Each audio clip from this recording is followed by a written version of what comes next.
नमस्कार दोस्तों, कैसे हो आप सारे लोग? आशा करते हैं हम जो जहाँ पर भी हैं, अपने अपने कर्तव्यों को सच्चाई के साथ और प्यार के साथ निभाने की जी तोड़ कोशिश किए जा रहे हैं। और हम हमारे इस साधना में माँ बाबा के आशीर्वाद से, गुरु की कृपा से और परमेश्वर की इच्छा अनुसार सफल रहेंगे, है ना?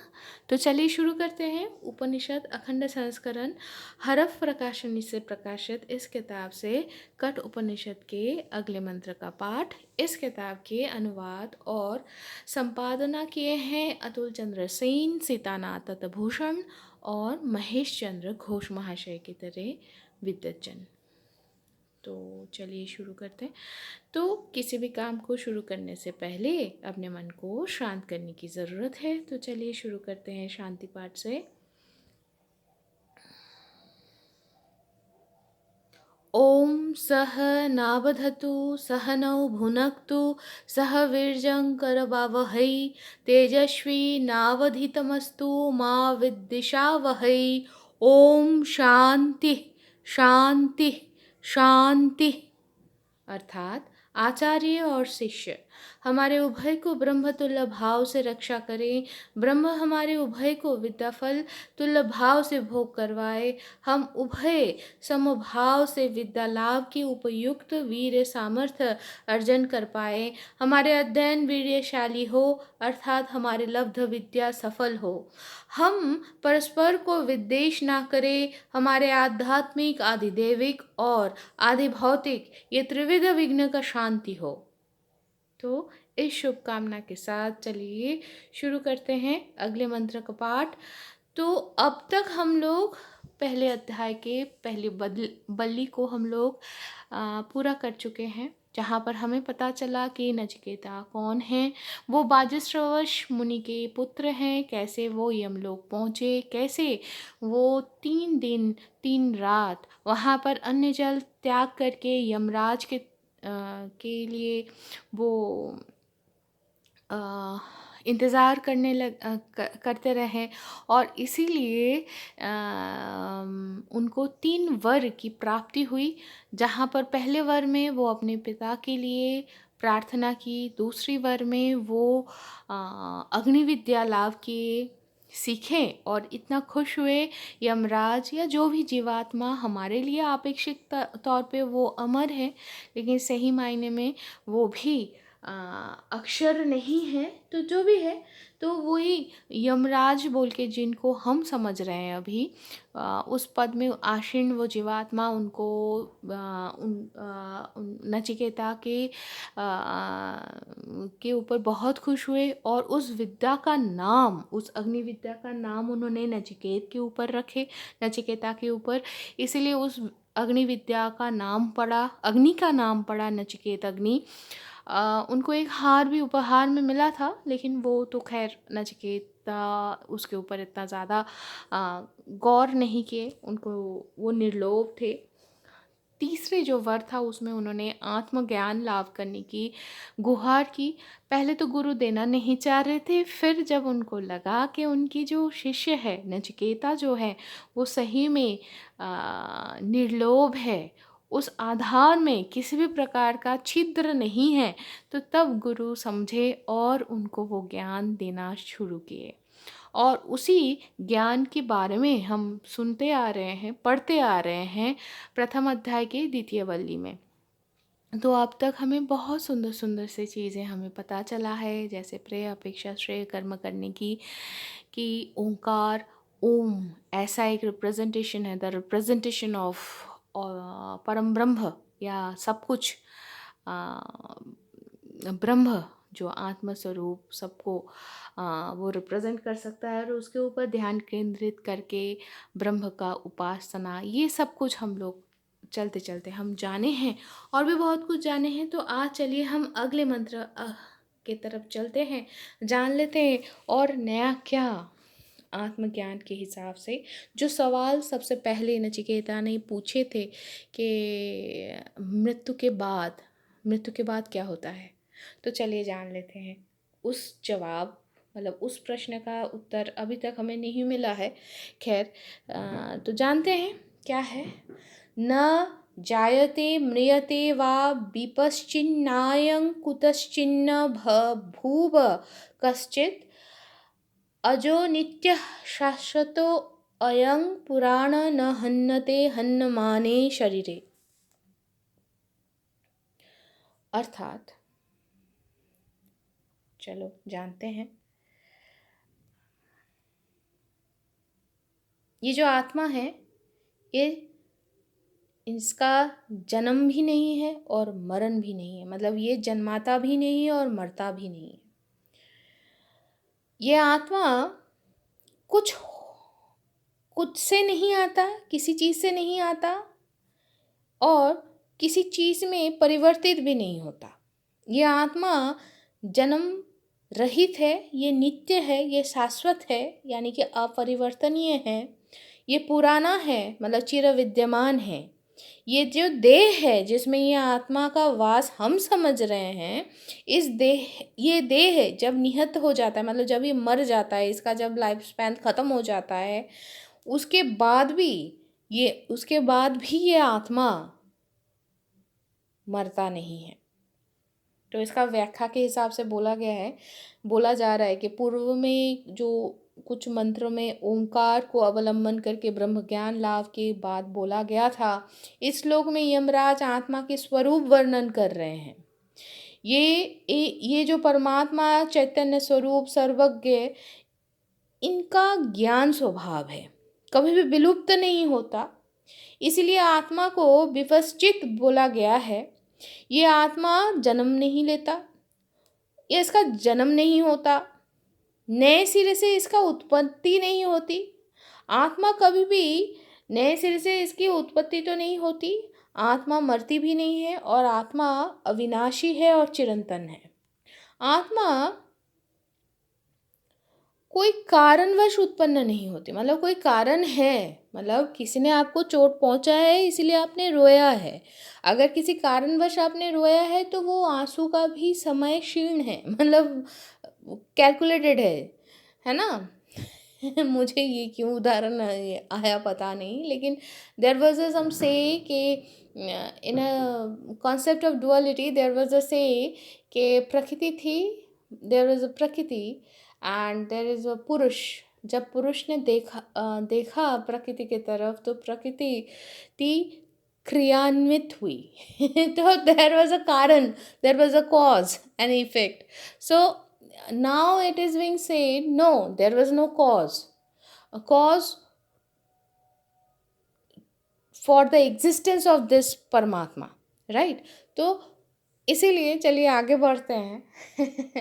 तो इसीलिए बोला जा रहा है कि कोई कारण तो है नहीं, किसी कारणवश आत्मा का आविर्भाव नहीं हुआ है, क्योंकि कारण अगर है तो कारण घटित होने के लिए भी उसका बैकड्रॉप होना चाहिए, राइट?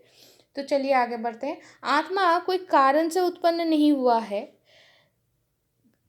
क्योंकि जो कारणवश उत्पन्न होता है, कारणवश कार्य होता है ना, तो वो विनाशशील होता है। ब्रह्म सारे कारणों के कारण है, मतलब कॉज ऑफ एवरी कॉज, वहाँ उनका और कोई कारण नहीं है। आत्मा से कुछ नहीं पैदा होता है, क्योंकि विकारशील वस्तु से ही दूसरे विकारशील वस्तु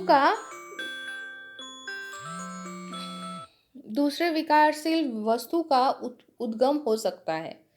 यहाँ पर एक छोटा सा उदाहरण दिया गया है कि दूध फटने के बाद ही दही बनती है ना, लेकिन ऐसा कुछ होता नहीं है, क्योंकि आत्मा का कोई विकार नहीं है। आत्मा नित्य है, अर्थात सर्वदा एक ही रूप है, इसका कोई घटना बढ़ना नहीं है, ये शाश्वत है, सर्वदा समभावपन्न है, ये इसका अपक्षय मतलब इसका डिग्रेडेशन इज इम्पॉसिबल।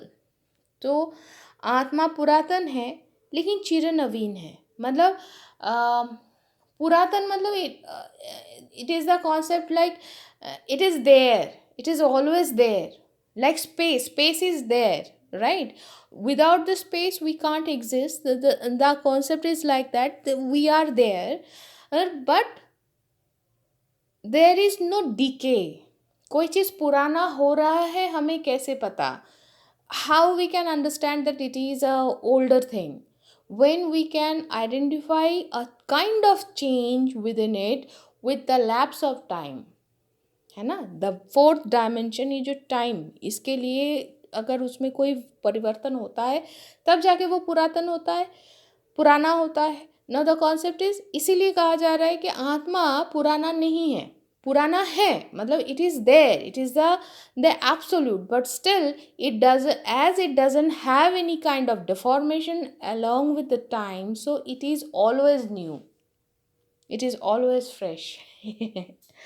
तो देह विनष्ट होने के बाद भी आत्मा विनष्ट नहीं होता है, क्योंकि इससे पहले जितने सारे हम उपनिषदों को पढ़ चुके हैं उनसे हमें पता चला है, हम ऐसे देखे हैं ना, डुअलिटी, जो है एग्जिस्ट कर रहा है और जो एग्जिस्ट नहीं कर रहा है, दोनों ही ब्रह्म है, लेकिन मैनिफेस्टेशन का डिफरेंस है, राइट? और एक जगह हम ये भी सीखे थे कि किससे क्या बेटर है, what is better than what. क्यों? क्योंकि the concept of Sanatan is, I should take the reference of Swami Vivekananda, कि हम निम्नतर सत्य से उच्चतर सत्य में जाते हैं, right? The concept is same. First we know 1+1=2 in a certain extent. जब हम बड़े हो जाते हैं तब हम जानते हैं 1.00 infinity 1 is not 1 but practically 1। तो अब 1+1 अगर करें तो तब इट मे बी वो 2 ना हो, 2 से कम या ज़्यादा हो सकता है। तो दोज आर द कॉन्सेप्ट्स, धीरे धीरे हमारे सामने खुलते हैं। तो वैसे ही यहाँ पर भी बोला जा रहा है कि आत्मा विनष्ट नहीं होता है, लेकिन देह विनष्ट होता है। देह विनष्ट होता है मतलब दैट इज़ अ विकारशील, it can be degraded, it can be transformed into different forms, and that's why it is changing। कार्य कारण से उसका सृष्टि हुआ है, राइट?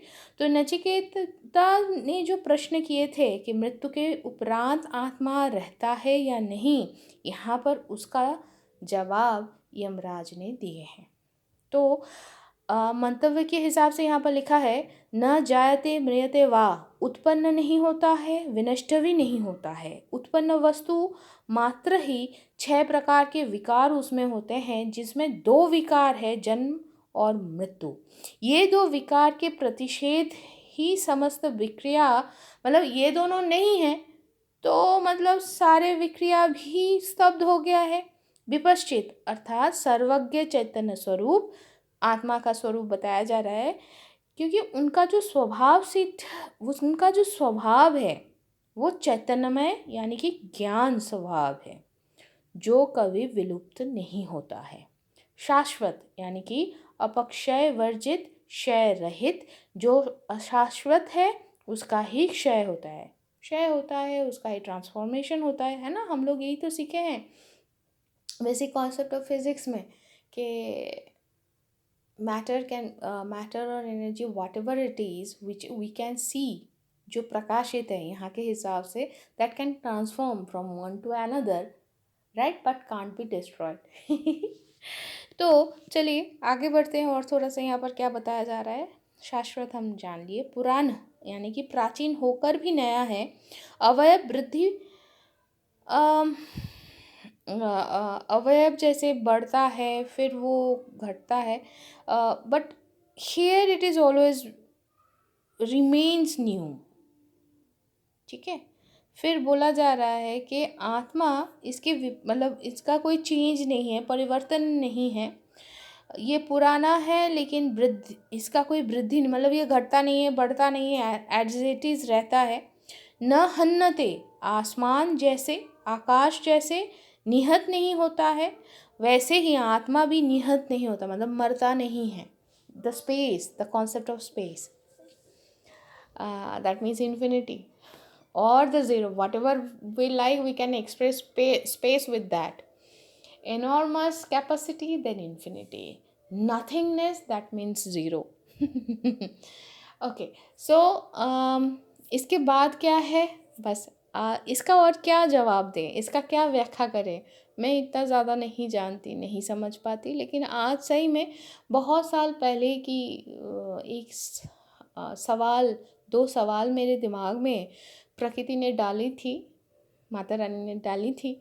तो वो 2 सवाल का आज निष्पत्ति हुई है। तो चलिए, पता नहीं आप लोगों से साझा करना सही रहेगा या नहीं, क्या पता, चलिए साझा तो कर ही लेते हैं। ऐसा था, आई डोनेशन या ऑर्गेन डोनेशन के बारे में बात चल रही थी, कोई बड़े बुजुर्ग लोग बातें कर रहे थे।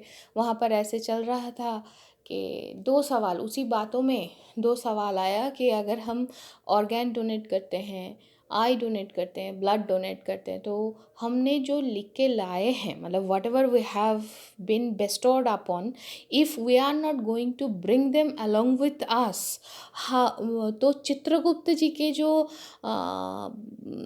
लिस्ट है वहाँ पर अगर हमारा नाम सही से वापस जाने के बाद अगर रजिस्टर नहीं होगा, तो whether we will get the next leap of our journey और नॉट, मतलब स्वर्ग में जाए, नरक में जाए, या मोक्ष प्राप्त होगा क्या, क्या खिचड़ी पकेगा, that was the question.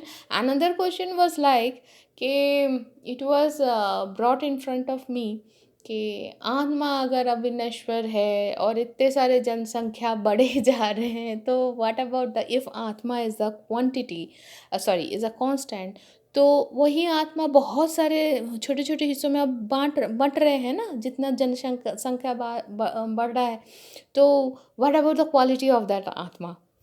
That was a funny question. It was asked, or it was raised by someone.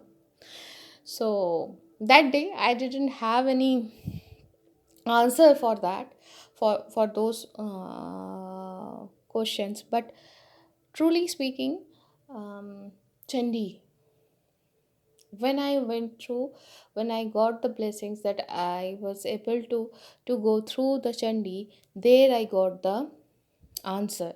Along with this, today's sloka, now I can say, yes, I have somehow, by the grace of Almighty, as per with the kripa of my Guru, and as per the Ashirvad, with the power of the blessings from my parents, now I can say a little bit about. I will try. I can, as per the God's will, I can try to answer those 2 questions. The first one, let's see. आत्मा अविनश्वर है, ये सर्वव्यापी है। अगर पिछले वाले उपनिषदों के ज्ञानों से हम रेफ़र करते हैं, वो चाहे ईशोपनिषद हो या केन उपनिषद हो, with the basis of that we can say whatever is the present, Brahma Paratma, it can be prakashit, it can be aprakashit, right? Both. But on the go, it is infinite. So if we divide infinity with infinity, still it will be infinity. Yes. Yeah. Yes, the best philosophy is maths. If we divide infinity with infinity, then still it will be infinite. So we shouldn't be worried about the quality of Atma first. Now the second thing is, what about the Chitragupta ji? Right? Now, the concept of it like that, the materials, they kya hai? This body is made out of particles, matters. It is in Upanishad we came to know there is different level of realization, और वहाँ पर बोला जा रहा है ना, केन उपनिषद में हमने पढ़ा था कि इससे क्या बेटर है। जैसे द कॉन्सेप्ट, बहुत सुंदर सा एक कॉन्सेप्ट है सनातन में कि देयर इज़ नो लाई, निम्नतर सत्य से उच्चतर सत्य के तक जाने का जो रास्ता है, that is the journey, right. तो वो जर्नी के हिसाब से हम लोग क्या जाने हैं कि किससे क्या बेटर है, तो उस बेटरमेंट में हम कह सकते हैं मैटर से बेटर है एनर्जी। बट स्टिल अगर हम बोले इस मैटर का ज़रूरत है, इस मैटर से हमारा देह बनते हैं, तो ये विकारशील है। जो विकारशील है वो तो चेंज होता रहेगा, 8 सालों में कहा जाता है 8 सालों में हम पूरा नए हो जाते हैं with respect to each and every cell of our body somewhere somehow except brain cells, है ना, उसका रीजेनरेशन नहीं होता है। अभी तक हमें नहीं पता कि रीजनरेशन होता है या नहीं, या हो सकता है या नहीं, अभी तक के लिए। तो उस कॉन्सेप्ट के हिसाब से हम अगर समझें तो ठीक है ना। ये देह तो विकारशील है, मतलब जो देह लेके हम आए थे वो तो परिवर्तनीय है, उसका जन्म है मरण है, तो हम लेके जाएंगे क्या? कांस्टेंट जो है इस जीवात्मा को लेके वापस जाएंगे परम ब्रह्म के पास।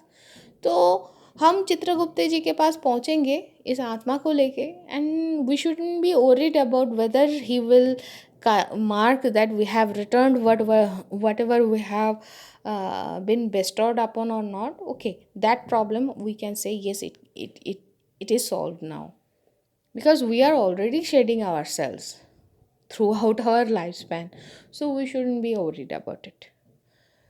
And what is the reference of it of with the Chandi? There is a श्लोक मंत्र, वहाँ पर चंडी में सुंदर सा एक मंत्र बोला गया है। कहा जाता है as per the will of Mata Rani, प्रकाशित अप्रकाशित जो भी है जीवात्मा, जो भी सृष्टि है, वो सारे उनमें ही हैं। उनकी इच्छा है कब ज़्यादा प्राणियों को वो प्रकाशित करेंगे, कब ज़्यादा एनर्जी को प्रकाशित करेंगे, सब माता रानी की इच्छा है। तो दोस्तों आज के लिए इतना ही, बहुत कुछ आप लोगों से साझा की।